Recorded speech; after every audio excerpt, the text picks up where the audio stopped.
Bonjour et bienvenue dans cette interview. Aujourd'hui, notre invité est Michael Ruot, le fondateur de Café Agile, qui a créé également Expresso Agile pour accompagner les Scrum Masters et Product Owners dans leur recherche d'opportunités. Café Agile est d'ailleurs le sujet que nous avons choisi pour aujourd'hui. Michael, peux-tu te présenter en quelques mots? Oui, donc je suis Michael Ruot, donc j'habite à Angers et je suis Scrum Master. Je crois qu'on a à peu près tout dit, l'essentiel. Est-ce que tu peux nous parler un peu plus du Café Agile, de la création de cette communauté d'agilistes? Voilà, donc le Café Agile, c'est une communauté de pratique en ligne, un petit peu comme lorsque vous allez à Agile Nantes ou Agile Rennes ou d'autres villes, allons de l'autre côté de la France, Agile Grenoble, etc., Agile Bordeaux.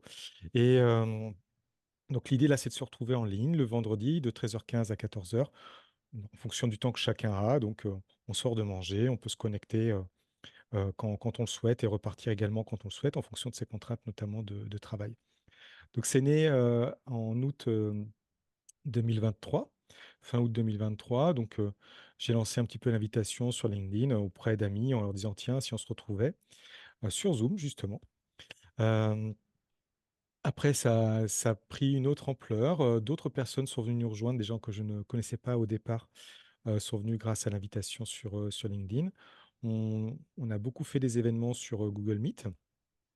Maintenant, c'est de plus en plus des webinaires, mais il y a toujours ce côté, Lean Coffee où en fait, on ne sait pas vraiment de quoi on va parler. De temps en temps, on fait des événements comme ça très libres, sans thème. Se connecte qui a envie, on ne sait pas vraiment de quoi on va parler. On sait qu'on va parler d'agilité probablement et les discussions glissent et finalement chacun y trouve, son compte. Et puis, de plus en plus, depuis le printemps dernier, depuis le printemps 2024, des webinaires à thème ou des rencontres à thème où on décide d'un thème spécifique. Ce qui va permettre d'être, plus concentré sur ce thème et donc d'avoir des discussions plus riches autour, d'un thème spécifique que les gens souhaitent travailler, des thèmes sur lesquels ils souhaitent, progresser, par exemple. Tu les annonces en amont sur LinkedIn? Comment tu t'y prends? Alors la promo Juste se une- fait sur LinkedIn, voilà, effectivement. Donc il y a une page entreprise Café Agile, il y a un groupe public Café Agile, dans lequel vous pouvez vous abonner et du coup vous recevrez, il y a aussi une newsletter, associée à la page entreprise, donc vous recevrez les informations sur les événements à venir. Depuis peu, j'ai créé une page Eventbrite pour, que les personnes qui ne sont pas nécessairement très présentes sur LinkedIn puissent recevoir par email l'information, être certaines de recevoir l'information par email. Depuis, vous avez aussi tous les leaders du Café Agile et les bénévoles du Café Agile auxquels vous pouvez vous abonner et qui vont, reposter l'information comme je le fais également. Donc vous avez des chances d'entendre parler du Café Agile par différents biais, mais le plus sûr, ça reste de s'abonner à la page entreprise Café Agile qui, elle, est faite pour ça et de s'abonner à la newsletter et là, vous serez certain d'avoir l'information sur les événements. La newsletter, c'est pas par hasard le ristretto?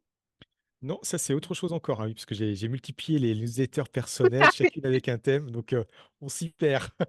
Je je plains les gens qui me suivent et qui essaient de suivre l'actualité. Donc non, il y a vraiment une newsletter qui s'appelle le Café Agile en ligne, qui est la newsletter du Café Agile en ligne. Voilà, on avait démarré au départ un petit peu sur Meetup, mais il n'y avait pas eu tant d'écho que ça. C'est vraiment sur LinkedIn que la dynamique s'est créée où petit à petit, il y a eu un effet snowball, un effet boule de neige, où les gens, se sont retrouvés progressivement de plus en plus nombreux. Donc on est régulièrement entre 50 et 150. Tu aimes le café expresso ristretto ou Ah, mon café préféré? c'est ces noms? Ah, effectivement, mon café préféré, c'est plutôt l'expresso. Peut-être pas le ristretto, qui est peut-être un petit peu trop amer, mais au départ, je buvais du sucre au café. Et puis, au fur et à mesure, j'ai essayé de diminuer le sucre. Donc mon café préféré, ça reste l'expresso. Le ristretto est sans doute un petit peu trop concentré pour moi et un petit peu trop amer. J'ai vu également dans ta description LinkedIn El Gringo de l'agilité. Alors, je suis jamais allé en Amérique du Sud. C'est quand j'étais plus jeune, oui, parce que malgré les apparences, je ne suis pas né, dans ce siècle, le 21e siècle. Donc il y avait une publicité à la télé Et donc il y avait une célèbre marque de café qui faisait sa publicité avec un personnage, El Gringo, qui était intraitable avec les producteurs de café. Il débarquait dans les villages, on lui vendait un café, et il prenait le sac de café, il en humait une poignée. Il disait: «Non, non, ça, c'est pas ton meilleur café. Donne-moi ton meilleur café, celui qui est caché derrière là». Et donc, il y a ce côté où à un moment donné, effectivement, comme je parlais beaucoup de l'agilité, il y a eu ce côté un petit peu humoristique où je me suis surnommé moi-même El Gringo et puis ça a pris, notamment sur le Discord du Café Agile où il y a les bénévoles du Café Agile qui se retrouvent pour préparer les événements. Et donc c'est le côté un petit peu clin d'œil. J'aime bien faire des clins d'œil comme ça à des références connues dans la culture populaire. Dans le Café Agile, on parle de choses effectivement sérieuses, hein, il s'agit effectivement de l'impact marché qu'on va avoir, comment on organise les équipes, etc. Mais sans se prendre au sérieux. Et puis, il n'y a pas de purisme. C'est pas grave si tu fais du safe, c'est pas grave si tu es delivery manager, personne va te sauter à la gorge pour ça. Tout le monde est bienvenu et c'est quelque chose, une ambiance qu'on essaie vraiment de maintenir. Alors soyez prévenus aussi que on n'est pas votre maman. C'est un événement public en ligne, vous êtes responsable de votre réputation. Donc si quelqu'un décide de pas être gentil avec les autres, c'est rare, mais ça arrive, on fera rien. À moins que vraiment il dépasse extraordinairement les bornes et qu'il agresse manifestement la personne, auquel cas, c'est dehors. On peut encore, choisir qui vient dans nos événements, mais pour l'essentiel, on est un collectif sans organisation, sans censure, sans restriction ou autre. Alors, c'est pas l'idée de dire que ailleurs ce serait censuré, mais c'est l'idée de dire que vous êtes responsable de votre comportement. Si vous avez l'envie de passer pour un ignoble, c'est quelque chose, plusieurs étoiles à la fin, eh bien, faites-le. Vous le ferez qu'une fois ou 2. Je pense qu'à la fin, vous verrez que les gens n'auront pas forcément très envie de vous fréquenter.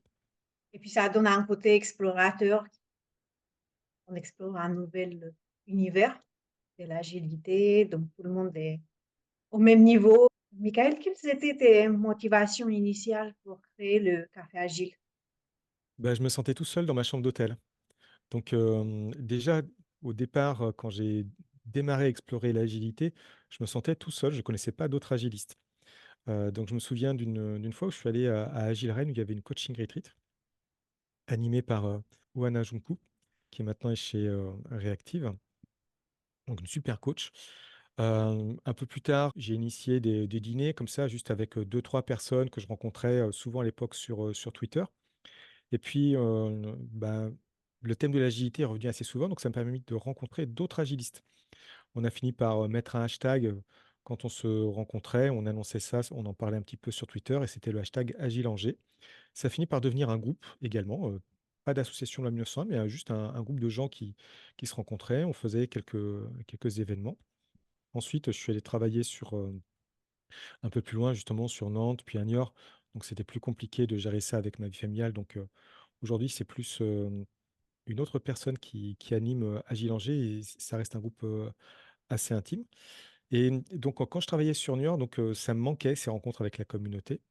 Donc j'ai initié, ces rencontres en ligne. Il y a une communauté agile à Niort, qui est assez active, Agile Niort. Mais c'est vrai que j'avais peu l'occasion d'y aller et donc c'était l'occasion de renouer le contact aussi avec des personnes, à Angers notamment avec qui j'avais moins l'occasion d'échanger puisque j'étais éloigné. Donc ça m'a permis de rencontrer des agilistes un petit peu partout en France, des gens comme, Aurore Chailloux, qui est à l'autre bout de la France pratiquement et cetera, ou comme Anne Guyenne, qui est plus dans le nord.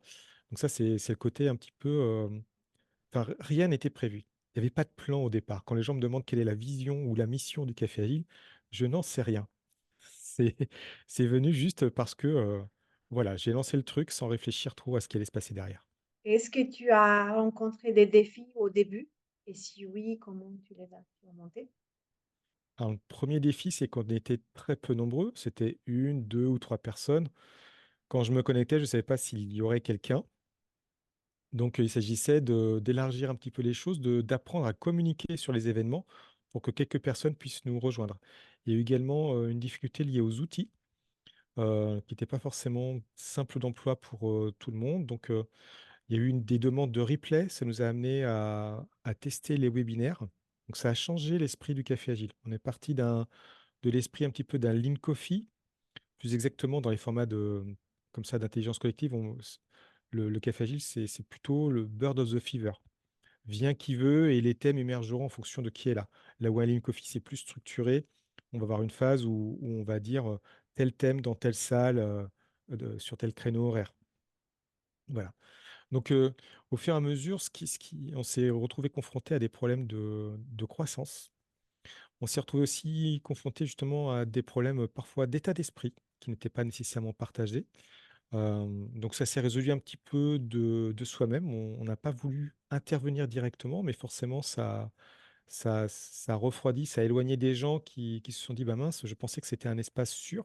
Oui, c'est un espace sûr, c'est ce qu'on souhaite qu'il soit, mais tant qu'une personne n'est pas dans une outrance, voilà, on a vu parfois des conflits ouverts, éclater entre 2 protagonistes du café agile. Ça n'est arrivé qu'une fois, mais comme je vous l'ai dit, on a laissé faire, parce qu'il ne nous semblait pas qu'il y avait manifestement une victime complète et un agresseur qui embêtait, tout le monde, mais juste des échanges entre 2 personnes qui se permettaient d'aller, au-delà, enfin, ils étaient vraiment dans des postures très, très fortes et du coup, bah, l'affrontement était à peu près inévitable.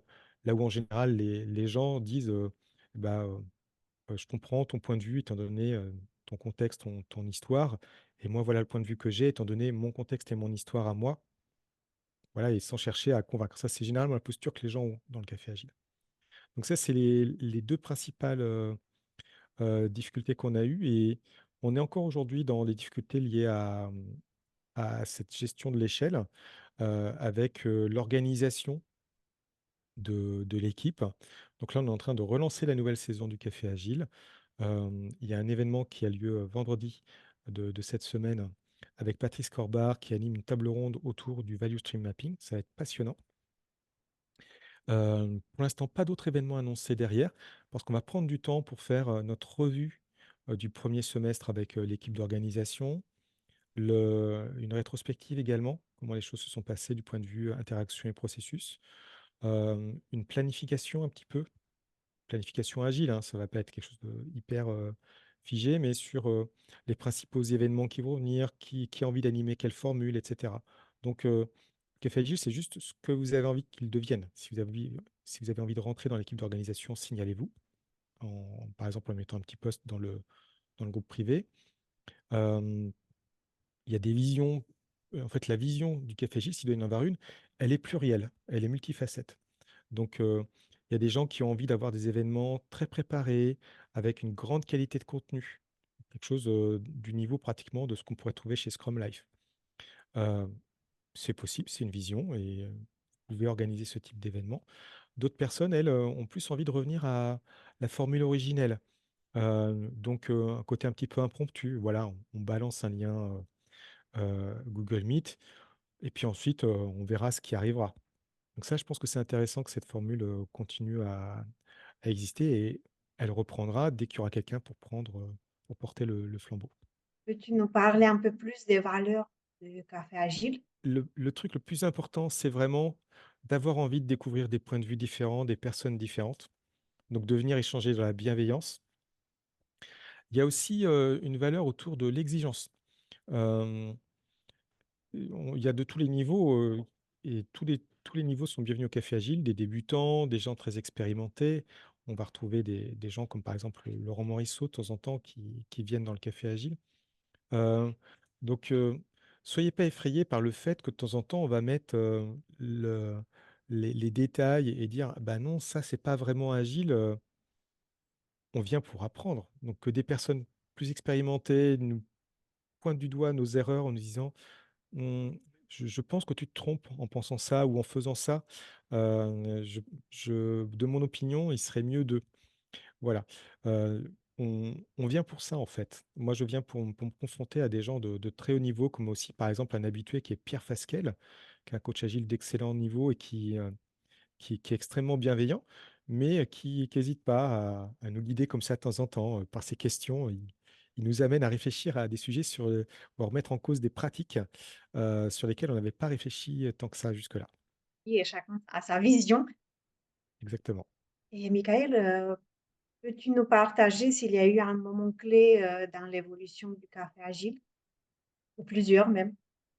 Oui, donc c'est un petit peu justement tous ces moments où on s'est aperçu que, on avait du mal à gérer. Alors, ça peut paraître brouillon, mais c'est l'essence de la vie. La vie n'est pas, hyper bien organisée. Si vous regardez comment les choses, fonctionnent, dans la nature et cetera, il y a toujours des moments un petit peu proches du chaos et donc c'est les moments où, on s'est dit: «Tiens, ça commence à être un petit peu compliqué, il faut qu'on se pose et qu'on réfléchisse» et à chaque fois, ça nous a amené à grandir, à peaufiner la formule du café agile. Donc, ce moment de conflit qui jusqu'ici est resté, unique, nous a amené à nous demander si, on souhaitait réguler le café agile. De la même façon, on s'est posé la question de: «Est-ce que, on régule le groupe du café agile?» Le groupe LinkedIn public du café agile, puisque beaucoup de gens s'y inscrivent, mais ils n'y sont pas actifs. Donc au final, ça ne leur apporte pas la valeur que peut leur apporter le café agile et puis nous, ça complique l'organisation. On a choisi de laisser les choses, en l'état. S'inscrit qui veut, on va pas demander aux gens patte blanche et cetera. On a mis un petit mot de bienvenue qui incite les gens à être actifs, mais on va pas les forcer à devenir actifs. Et puis il y a eu toutes ces étapes où, le collectif s'est élargi, donc il a fallu se synchroniser à plusieurs et donc ça devient de plus en plus difficile d'organiser en fait un événement parce qu'il faut savoir qui est responsable de quoi. Lorsqu'on se répartit un petit peu les choses, ensuite il faut se coordonner.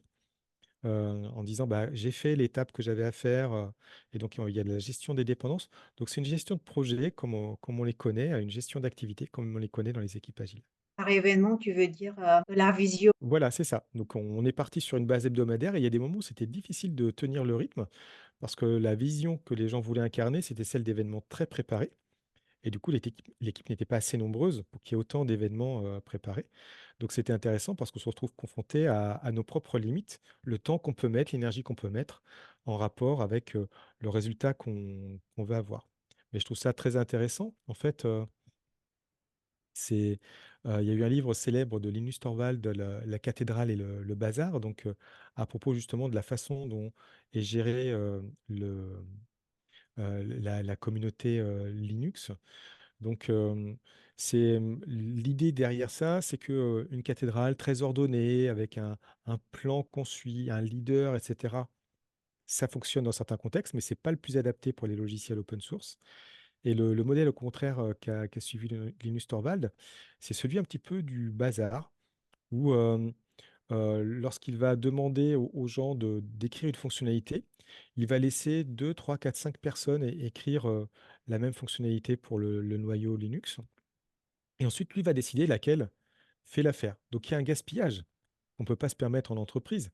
Si 5 personnes écrivent une version de cette fonctionnalité, ça veut dire que 4 versions vont être jetées, donc le coût est extraordinairement cher. Mais comme il n'y a pas de coût financier, dans ce contexte, open source pour l'écriture du noyau Linux, eh bien finalement c'est pas gênant et au contraire ça a donné lieu à une émulation. Les gens donnent vraiment le meilleur d'eux-mêmes.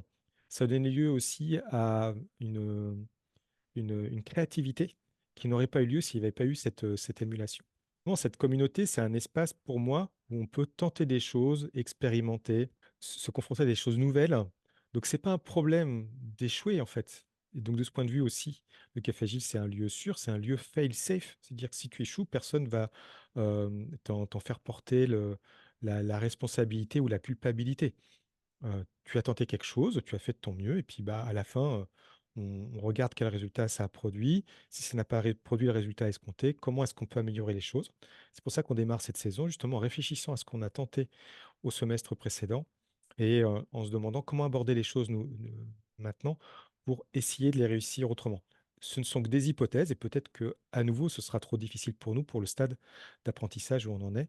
On apprend à faire le café agile en le faisant et ça je pense que ça te rappelle une phrase du manifeste agile qui dit que on apprend à faire des logiciels en les faisant. Ça me fait penser à une phrase que j'ai vue ce matin dans une vidéo: «Soit on réussit, soit on apprend».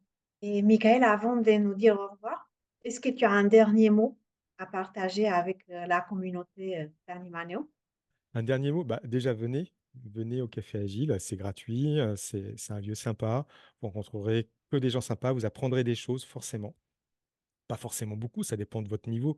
Si vous avez déjà un niveau très perfectionné, il y a sans doute déjà beaucoup de choses que vous avez vécues et expérimentées, mais vous avez certainement des chances d'apprendre grâce à la diversité des personnes qui viennent. Moi, à chaque fois, je suis surpris par cette richesse, cette diversité. Encore plus lors des événements moins populaires où justement on est juste sur une visio sans thème et il y a toujours un petit effet de surprise. Au début, on se cherche un peu et puis en fait quand on se quitte, c'est trop court. 3/4 d'heure, c'est trop court, c'est ce qu'on se dit à chaque fois et on a hâte de revenir la fois suivante. Donc venez tester, je pense que vous passerez un bon moment. En tout cas, on fera tout pour. Super.